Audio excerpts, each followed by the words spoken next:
Welcome back. And so this morning we discuss that aspect of being single, moneyed or successful, but then there's some element of loneliness that comes along with that. And so in as much as you say, I am a woman, I just want to get a baby and that's it, I'm going to fix my life. I'm being told that sometimes, somewhere loneliness will start creeping in. And most of the ladies who've probably gone through tough times in relationships will tell you, you know what, I'm done and dusted with men. I do not want a man in my life. For as long as I'm able to provide, for as long as I'm able to take care of myself, I don't think whatsoever I want this man. And when they say that, they don't necessarily mean that they would not engage. No.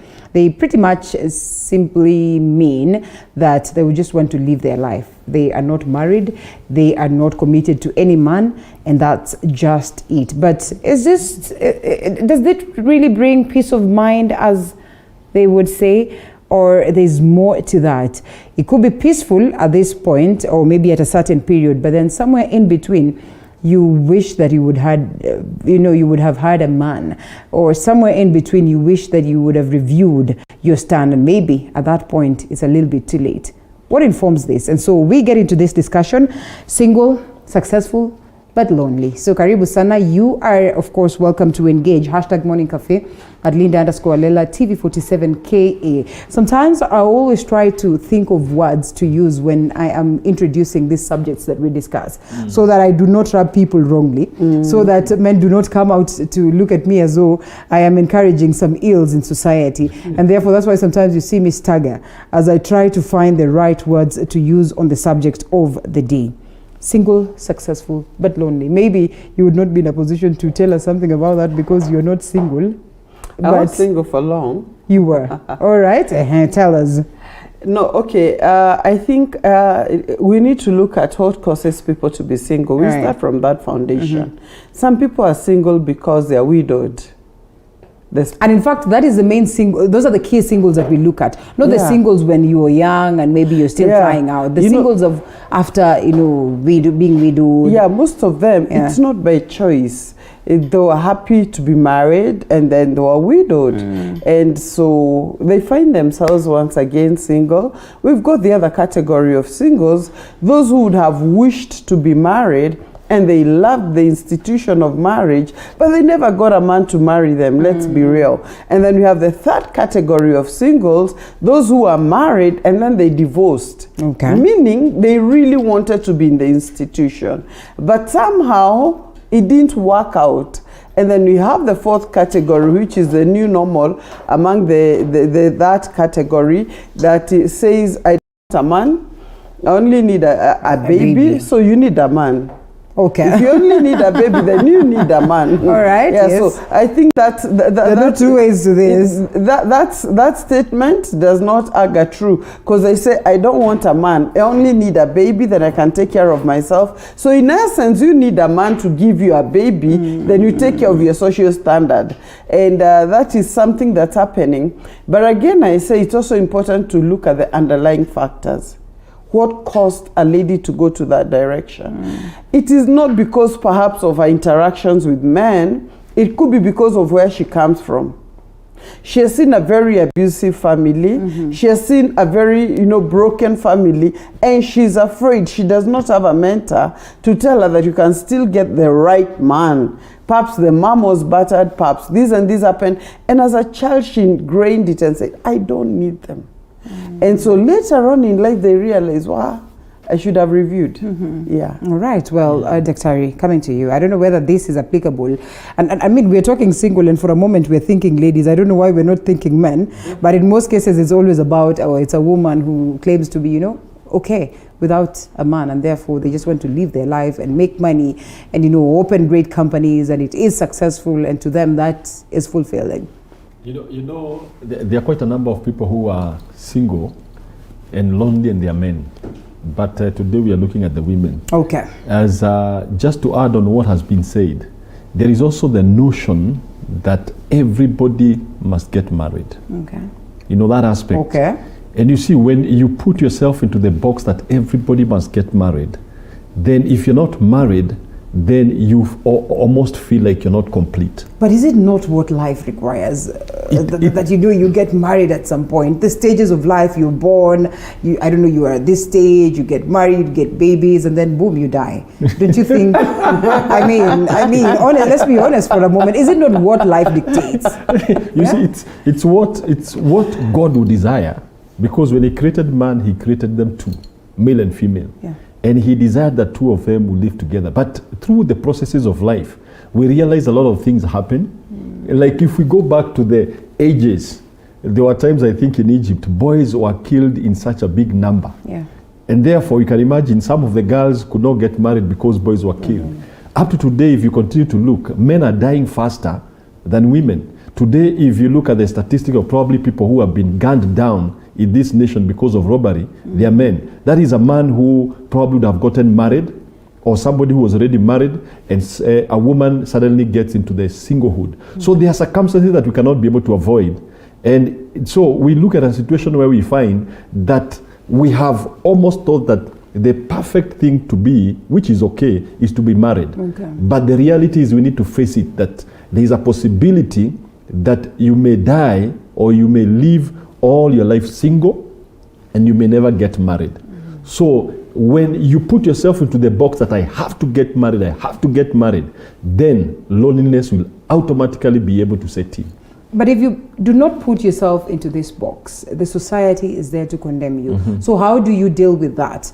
So that you get to a moment where you accept, you don't have to get married and it's okay. And therefore you are not supposed to answer, or you're not answerable to anybody in society that, oh, I did not get married, I'm not married and all that. So, I mean, sometimes you'd better off get married to a terrible character as opposed to staying lonely, so that you do not have to explain yourself to society. You do not have to bear the brand and the shame of moving around as that one person who's been considered the single lady for the longest of time.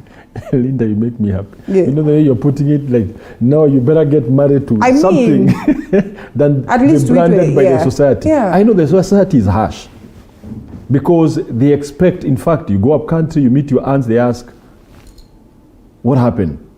And some of them are actually single. The ones who are asking what happened, they're actually single. You go everywhere, if you're a certain age, mzee yuko happy. And so the society will not stop doing that. So it is up to that lady to know that by this time, before I'm married, that I have to accept my life the way it is.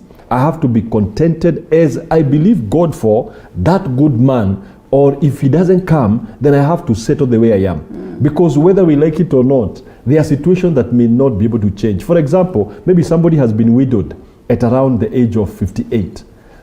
The possibility of, the probability of getting a man to marry you at that particular time is very slim. Yeah. It's very slim. So that's where you find either somebody has to adapt. And let me also say, there are so many people who are married but are very lonely in their relationships. Because loneliness is not an aspect of having somebody with you. Okay. It is actually a state of the mind and the state of the heart. Because there's somebody who feels like, I have a wife or I have a husband, but we don't talk. I remember sitting down with a person and saying, I haven't spoken to my wife for the last 10 years. We live in the same house, we sleep in different rooms, and I'm so lonely. This was a man saying the same. So it is not that marriage will end loneliness. It may actually multiply or magnify the loneliness that you have. So every person has to deal with the state of what is causing that loneliness. You may discover it is not actually the lack of a person. It may be what you're going through that causes you to want to have somebody else. That's interesting. It's like you read my mind, because that was my next question. Before we even delve deep into the aspect of single and loneliness, what about the ones who are married and extremely lonely? But he mentioned something to do with settling. And settling is the new word of marriage. Or is it me who hears this? Kupoa amesettle. When you ask what is to settle, unasikia aliolewa, and all that. Why is it that we've leveled the term settling or settlement as though it's marriage. Yeah. It is there. No, you remind me of geography and settlements into our places where people Yes. stay. Now, I want to say something. It is cultural. We are in a cultural situation, and our country is deeply cultural because every person comes from a family, and for all of us as Africans, we've got a cultural background. And in our cultural background, a lady is considered, quote unquote, settled when now she's married. In essence, her emotions are everything. She has reached home. Mama wa kwetu. I know. That's what anaitwa mama wa kwetu. Yeah. Sasa amefika.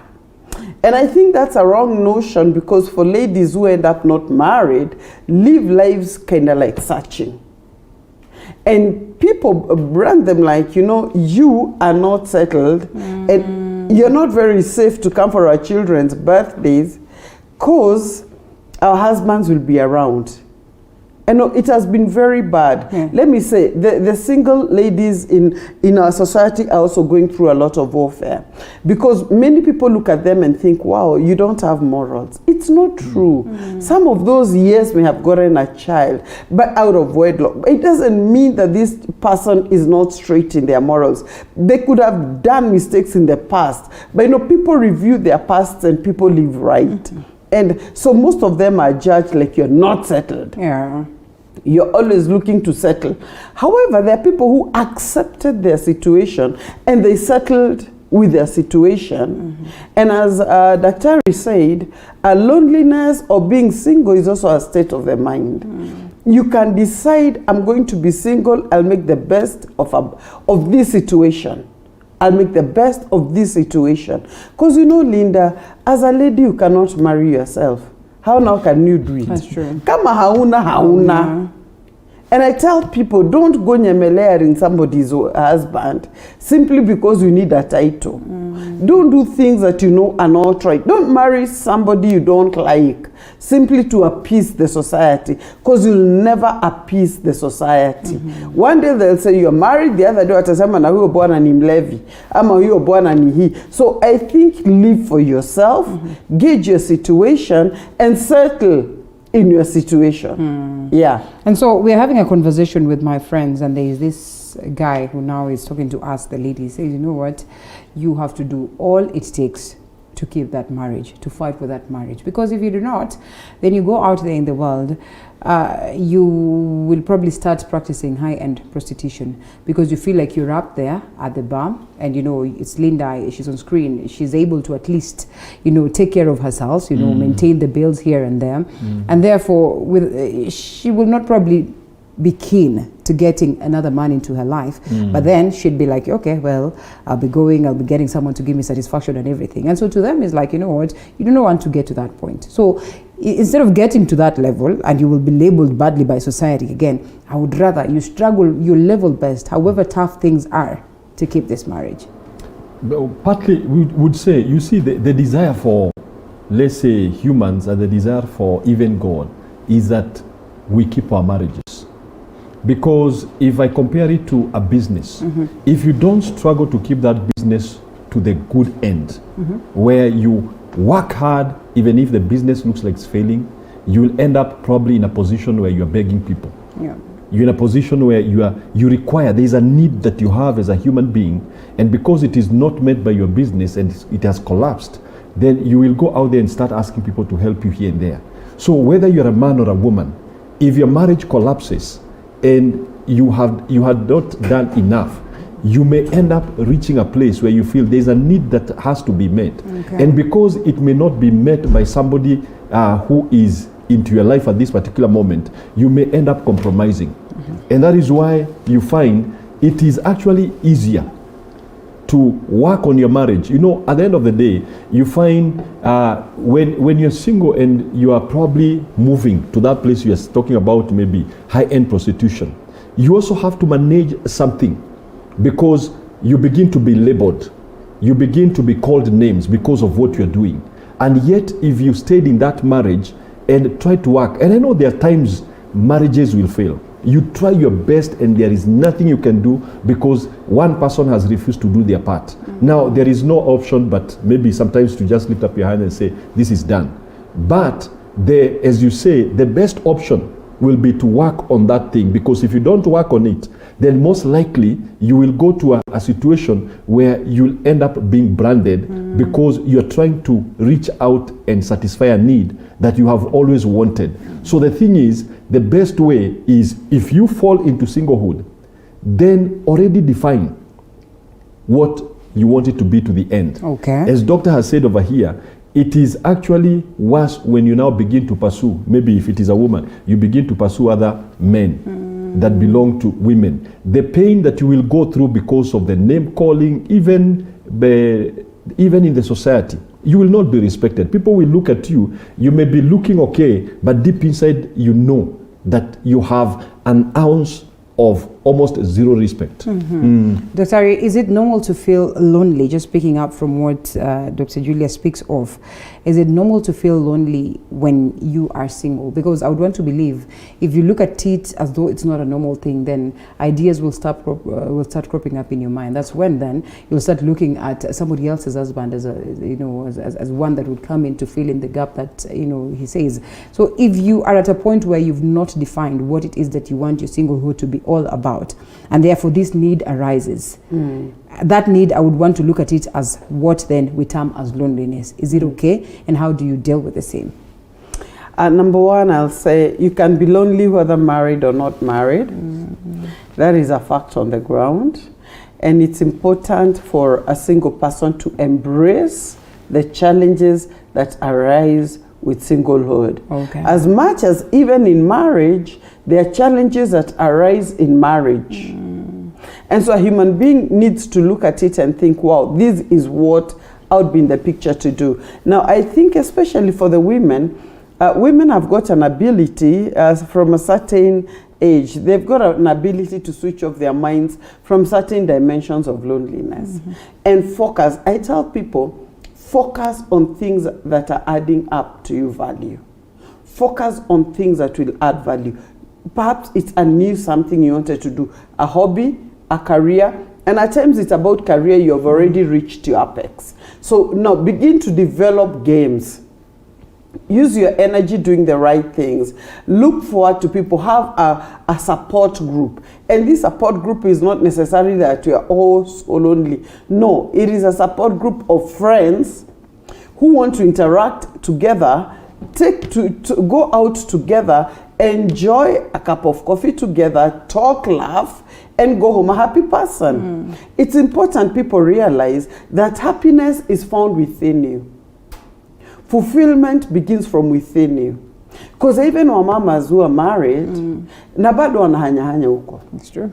And they are married. So marriage is not the answer to every other solution. Okay. And yes, would wish that it was the answer. But the reality, not always is it the answer. The answer begins with you. Who am I as a person? Am I fulfilled being me? Am I complete in me? Okay. Because many people have grown up with the notion, I'm a half. I'm waiting for my better half. So I'm the lesser half. You get the point? Because everybody is told, oh, wait for your better half. So meaning you're a lesser half, waiting for another half. No. Until you are complete, that's when you call you mature. When you realize, I can make it in life. Life has handled me this lemon, I can make lemonade and get vitamin out of it. That's true. Because we have to look at the situation and make the best of a bad situation. We've got people who wanted to be married, but now they've had to face divorce. Or perhaps their husbands have passed on. What do you do? Make the best of that situation. Engage your mind in what adds value to you. Engage your mind with people who add value to you. Keep them close to you. Put away toxic relationships. Because their friends will constantly remind you, you know what? My husband is coming to pay my husband this. No. That may be hurting you. And thank God for them. Yeah. We are not blaming them. But there are people again who will also blame you for being close to their husbands. And they think that now you're a threat simply because your husband passed on, or you're divorced, or you're not married. Those are toxic. Put away toxic people. Have people who understand you. Lonely at the top.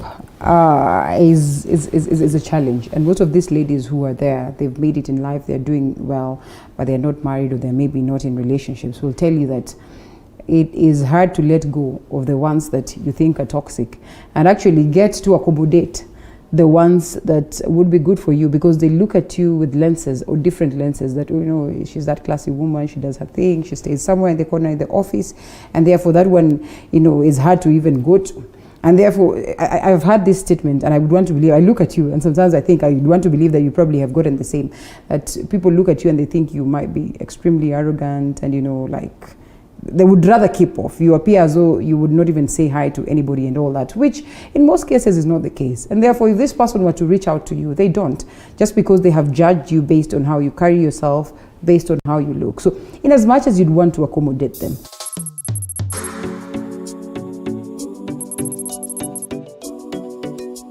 Munisikize. Kwanza nataka kusema jambo moja. Tumepata mgeni ambaye anaitwa Beatrice, ameingia kwenye kikundi hiki. Mnafurahia? Huyu ndio dada Beatrice.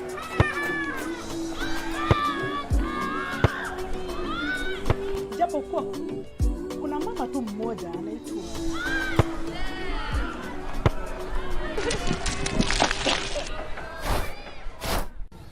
What? Elvis, come here.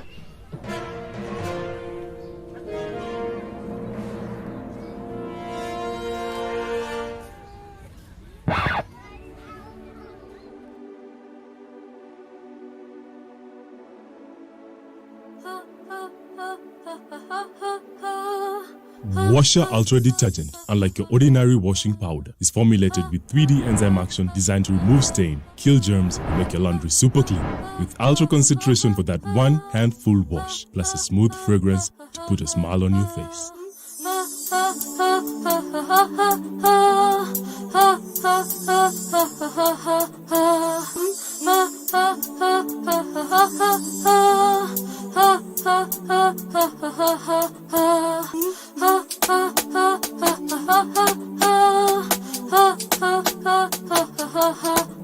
Kuna uchafu kwenye nguo zangu, ninashindwa nitafanya vipi? Kuna suluhisho moja ya ajabu, na ni nini kama si washa? Hey, baby. I thought leo ni chamaa. Nini inaendelea? Washa Ultra ina nguvu mara tatu ya kupambana na kila uchafu.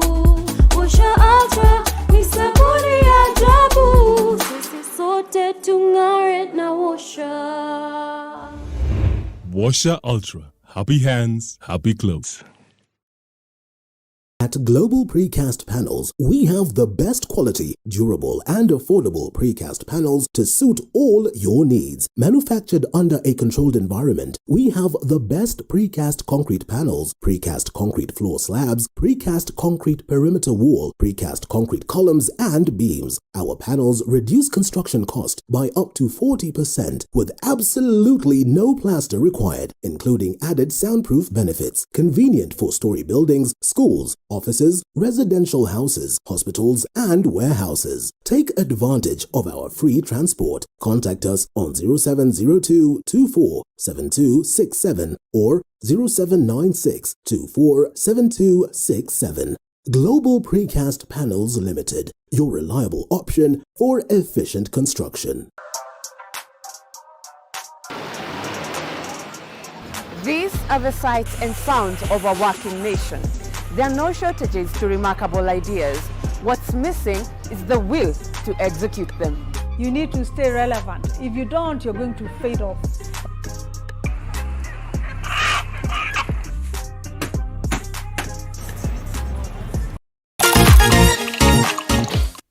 Single, successful, but and lonely, or single, moneyed and lonely, whichever way you want to look at this. Remember, you are welcome to be part and puzzle of the conversation. Hashtag Morning Cafe at Linda_Lela TV47 KA 22047 is the SMS shortcode. Drop your comments.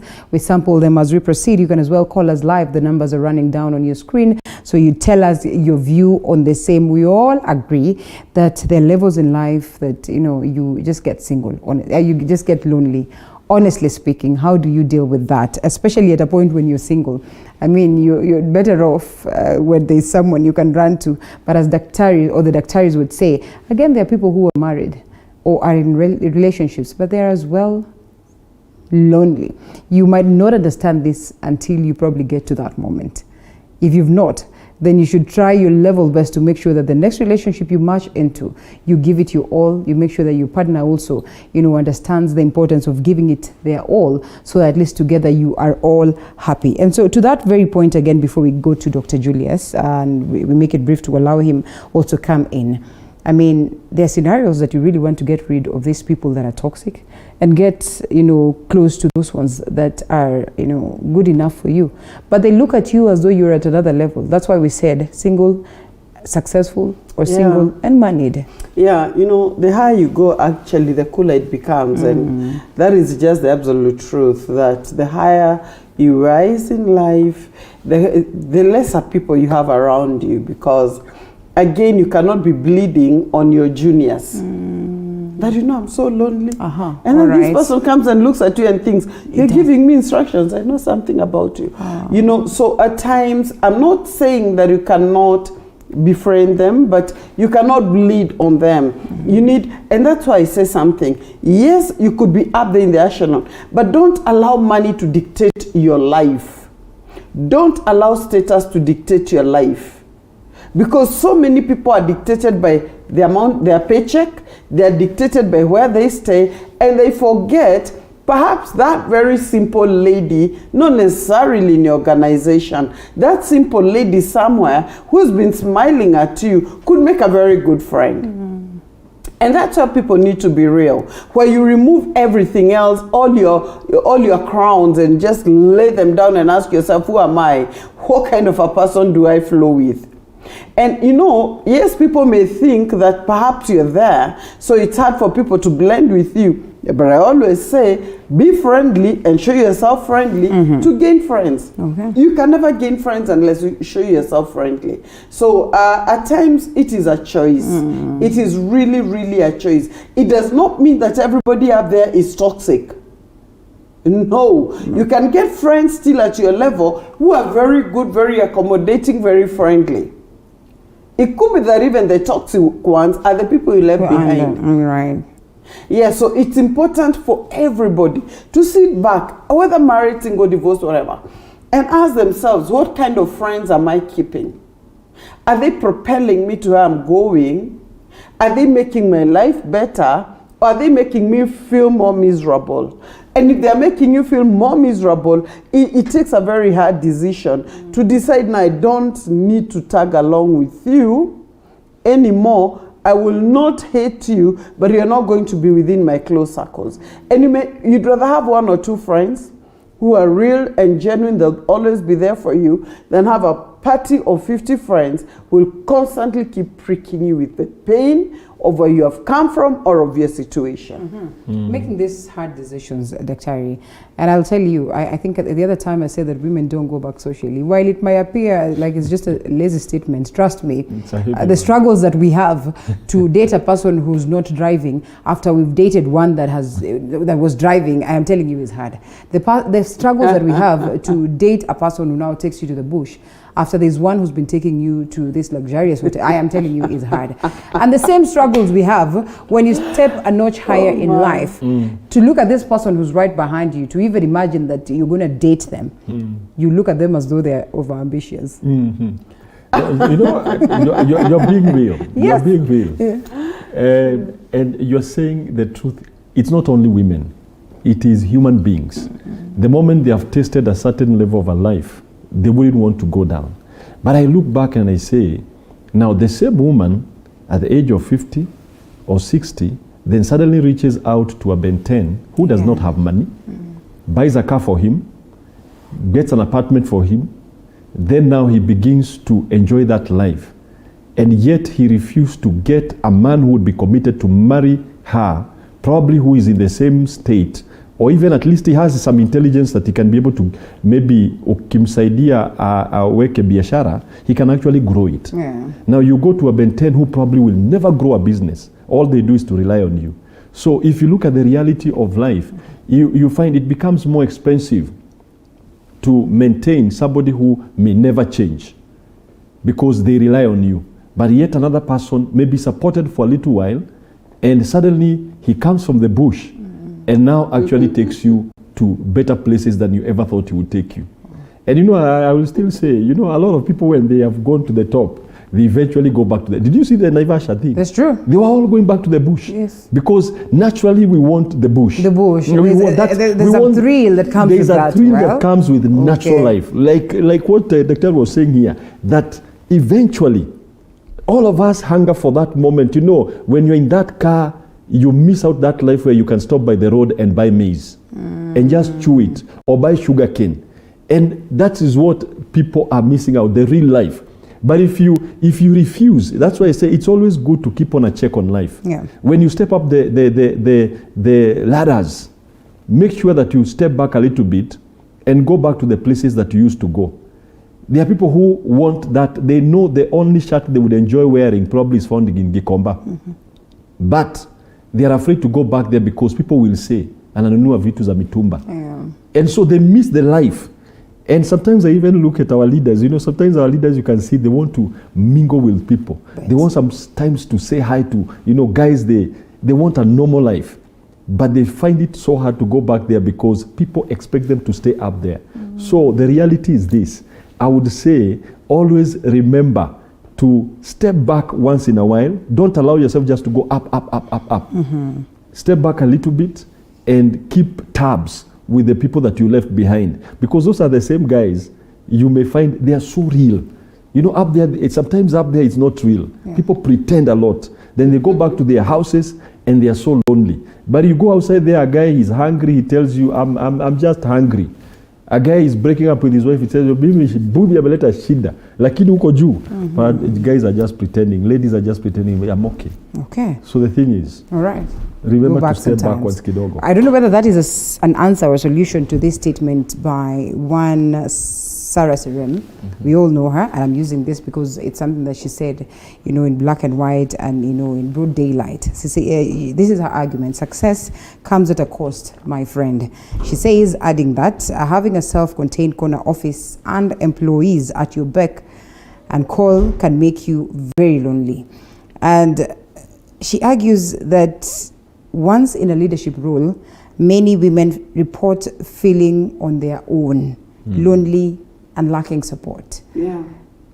So could that be a solution to whatever it is that you say? That, you know, sometimes even as you climb the ladder, look back, remind yourself that such that it will be easier for people to relate to you at that point when you're there. Because most of the time we just go shoop and we're up there. Yeah, and it's absolutely true. You know, women are relational, unlike men. You know, a man will be in his high-end office, and the more you leave him alone, the better at times it is for him. Okay. Until now, when he needs a buddy, 1 or 2 buddies, and that is enough for him. Yes. But for women, we are relational, and that's why you find in leadership, women like an open-door policy, where anybody can walk in and out. I may be up there, but I want you to walk in and we talk. But, you know, you realize the very people you used to talk to so closely, the higher you go, now they're afraid of you. And suddenly loneliness kicks in. That's why I tell people, you've got now to have the intricate balance. I am a leader, God has placed me at the top, but I still need to get somebody, fish them up to the top. You may not spend too much time with them, but at least let them know you're relatable. Because the problem with women, and this is the truth, is pride. The overall issue in all this is pride. Okay. The higher you go, the prouder you become. Is there an English like that? Well, makes sense. But then let me tell you a truth. You know, Linda, when we talk about, I can't do this, I can't, it's all a matter of pride. Because at times, money owns you. You don't own the success, but the success owns you. And there's this thing of you want to show people, you know, I'm no longer there. And people will know, people will feel it. Then when you have gotten to your corner, you realize you are all alone. And the truth is this. people will change. And I've done this research, especially women. If you listen to a woman talking, if you recorded her 10 years ago, and 10 years after the money has come through, even the conversation is different. Right, yeah. The way they look at people is different. So you yourself, you allow pride, and what does it do? It pushes people away. You put your own four walls, because while climbing, yes, success does not come easily. While climbing, perhaps you are betrayed, you are wounded, you are hurt and all this. You also add thicker walls around you because you don't want to go through the same pain again. So what happens? At the end of the day, you're all alone in your cell. You create your own prison. And most of them will look at this man who is not married and is interested in having a relationship with them, but because money owns them, they now gauge men based on money. What does he have? Not who is he. Wow. You don't have the time to know who is this man. All that this woman wants is, what does he have? What car does he drive? Where will he take me for lunch? If he tells you you're going to lunch in one of these common, you're thinking, my God, I left that class. That is pride. And that's why so many women missed out on the opportunity to get married, and or they later on realize the same man who would have taken them somewhere just kawaida, God has helped them and they have risen. And now they are bitter and regretting. What I say is this: I think the higher you go, we need to tell the maker, remove from me, all these accolades from my brain. From my brain, let me be real. Because most people who will be good husbands are simple, real men. Okay. Because if you get a man at the helm, you're also at the helm, the competition is too much.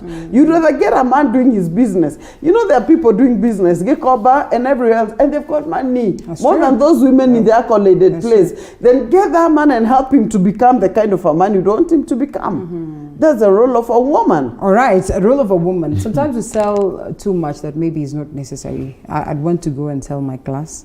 I'd want to go and sell my degrees, tell you that this and those and everything. And Dr. Ari, you agree with me. You want to go somewhere and say, I'm Dr. Jane, with so much confidence. Yes. That is not to imply that I'm trying to prove a point or anything, but I'm just trying, I pride in what it is that I am. Does that, in a way, sometimes, turn off men? Is that what a man wants in a woman? I mean, especially when you're at the top there. I meet someone, in a restaurant or whatever it is the meeting is, the first thing I'll start saying that, this is me, I come from this family, this and this is what I've done with my life and all that and everything. And sometimes are the men out there, misinterpreting the women, because there's really nothing wrong in selling that. But some of them will run away in the name of, you and a brag sana, she's coming over with so much, I cannot deal, she cannot be tamed and all that. Now, you see, the thing, Linda, is you have to know when to sell and what to sell. Now, I'll give an example. There are times I will notice something that I like in a place. And probably because of what somebody, maybe they have seen you on TV and they think that you may have a lot of money. I will remove my watch. I will even remove probably a ring that I have, not the wedding ring, simply to walk to that place so that I can be able to buy that thing probably at the price that is being sold at that time, not at an overrated price. So in life, it is the same way. There are times you realize, I want somebody into my life. Now, if you throw doctor into the works and you throw the CEO into the works, it will make that guy bolt. So what do? You have to realize there are times you just say, I'm Linda. Because if I say I'm Dr. Linda, somebody will coil in and may not be able to get the best out of you. That Dr. Linda is the education.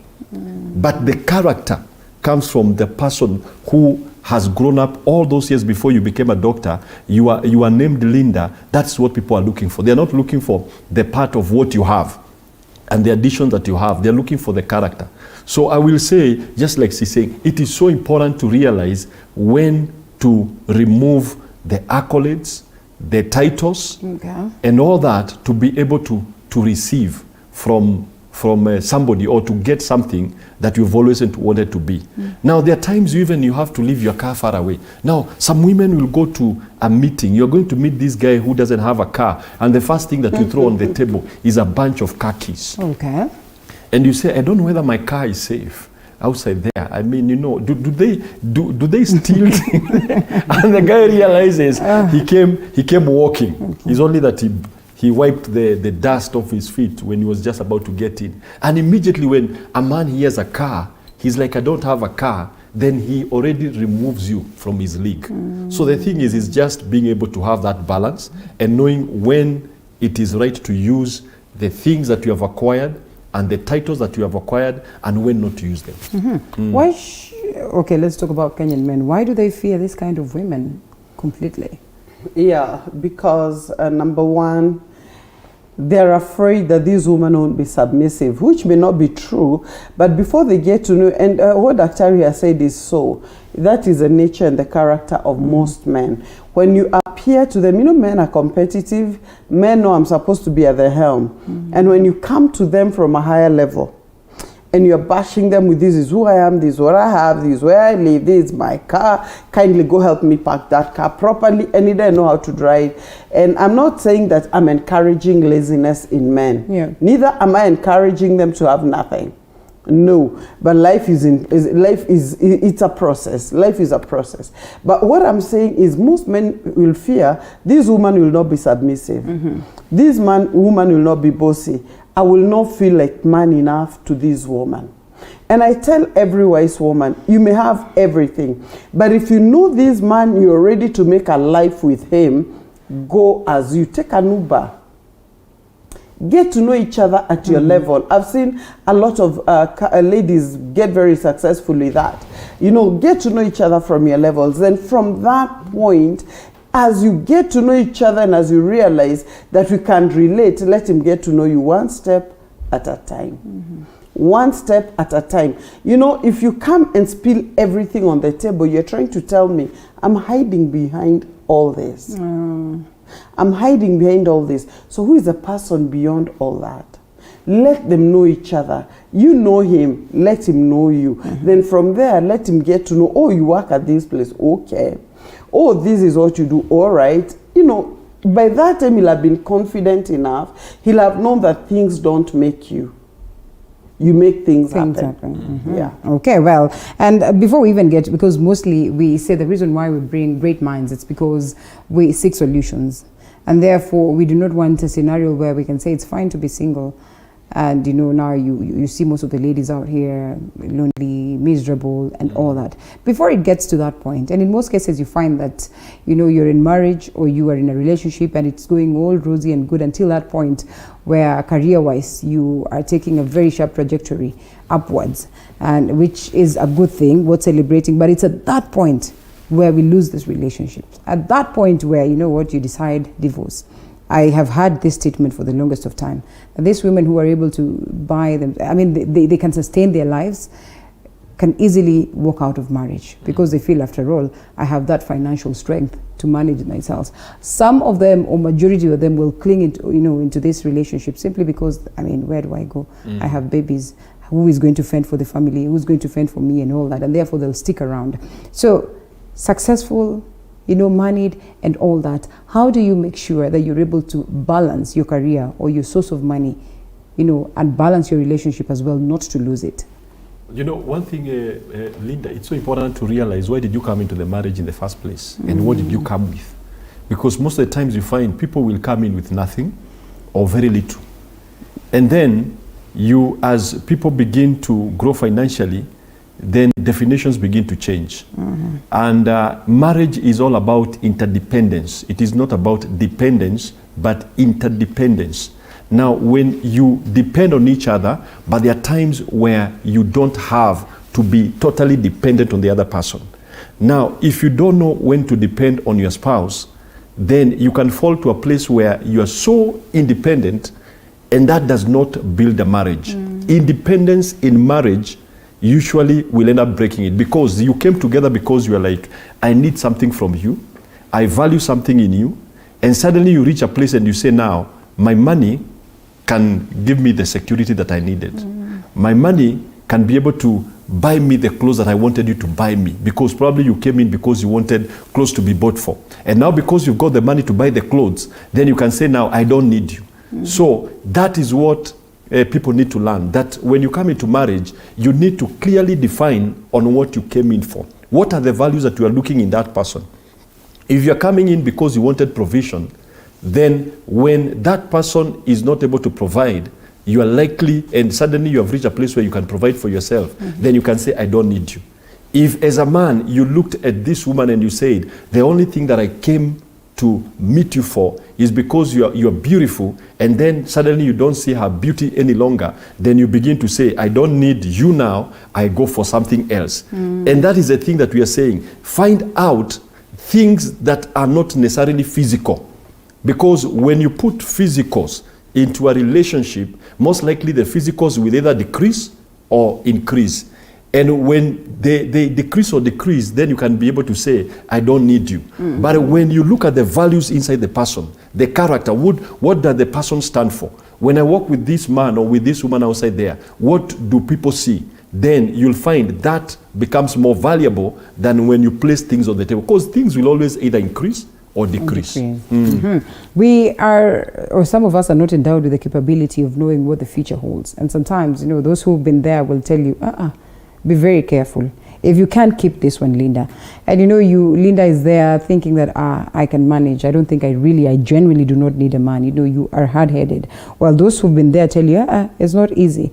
So how do we speak to these hard-headed ones to make them understand that, there are likelihoods at a point in time at 40, at 50, you will definitely feel lonely. And I've had parents or, a couple saying that, after giving birth to 2, 3, 4, and they have all grown, somewhere in between unasikianga wakisema, let's get one, ule tutakuwa tunatuma chini ya kiti, viatu and everything. I don't know what that speaks, but if they're not lucky enough to get those ones, they will always need their grandchildren around. So to the hard-headed ones, hapo mbele.